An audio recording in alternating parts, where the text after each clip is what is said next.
It's always sad when a loved one passes away, and when parents lose their children, it is especially hard. This loss can be inconsolable when a mother loses her child. The story that we will tell you today has a very sad beginning, but fortunately, its ending is unexpectedly optimistic. So watch the whole video before drawing conclusions. Let's get started. Becky had long dreamed of having a child, and fortunately, God heard her prayers and blessed her with a beautiful son whom she named Tristan. He was a cheerful and active child who made his mother proud. Tristan studied well at school and dreamed of joining the military. So when Tristan was 18 years old, he enlisted. Becky was proud of her son. He looked so handsome in his uniform. She showed his picture off to all of her friends and looked forward to the day when he would return home, marry, and have many children of his own. Becky dreamed of having grandchildren in her home, but Becky's dreams were not destined to come true. One day, Becky received the terrible news about the death of her son. She will remember that day for the rest of her life. She was sitting at the table drinking her morning coffee and watching TV when the phone rang. When she answered, a male voice told her the sad news, and that is when her whole world crumbled. At first, she was in denial, hoping this was some kind of cruel joke or absurd prank. Then images began to flash through her mind of breastfeeding Tristan, him taking his first steps, feeding himself for the first time, his first day of school, then playing football, going to the prom, graduation, and finally putting on his uniform for the first time. Her memories mixed with her dreams, and she began to imagine him coming home, introducing a girlfriend, getting married, and having children. How could his life be over at 19 years old? He had so much more life to live. After the funeral, Becky fell into a depression. She barely found the will to leave the house, until one day she realized that Tristan would not want her to live this way.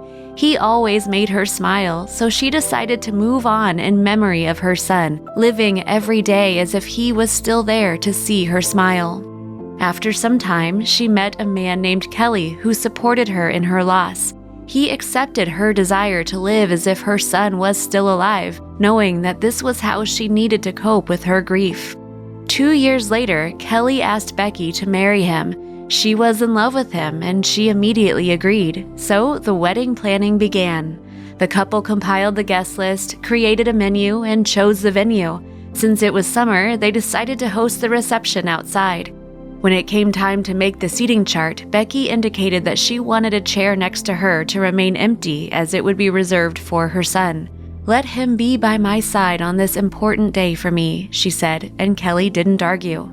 The wedding day came, and all the guests were touched to see the empty chair next to the bride, on which was placed a sign that said, "I am in heaven on your wedding day, but I will come down to earth to spend this day with you. Just leave me a seat, just one empty chair. Of course, you will not see me, but you should know that I am there." When all the guests had taken their seats, her husband Kelly stood up and said, "Dear Becky, I am very glad that fate brought us together. You are the kindest, the most caring, the most charming woman in the world. You filled my life with new color. I am very grateful that you allowed me to share my life with you. I am so sorry that your son could not be here today, but I could not let that chair be empty, so I want to invite someone here."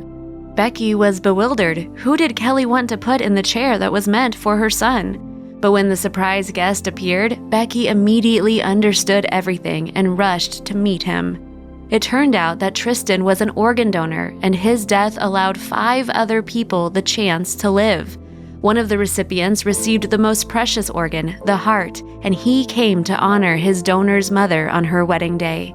Becky hugged him. He had the same height and build as Tristan, and knowing that the heart of her own son was beating in his chest, the woman really believed that he was there as well.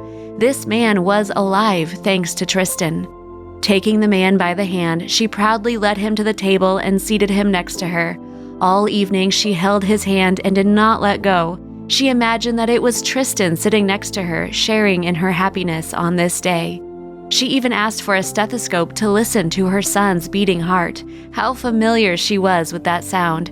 She recalled how, as a child, Tristan often ran to his mother, put his head on her knees, took her hand and put it on his chest. "Mom, do you feel my heart beating?" And the boy would lay next to his mother for a long time while she kept her hand on his chest.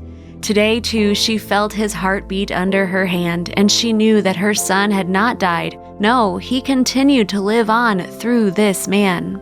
All the guests who were present that day were so touched to see how the inconsolable woman became happy again.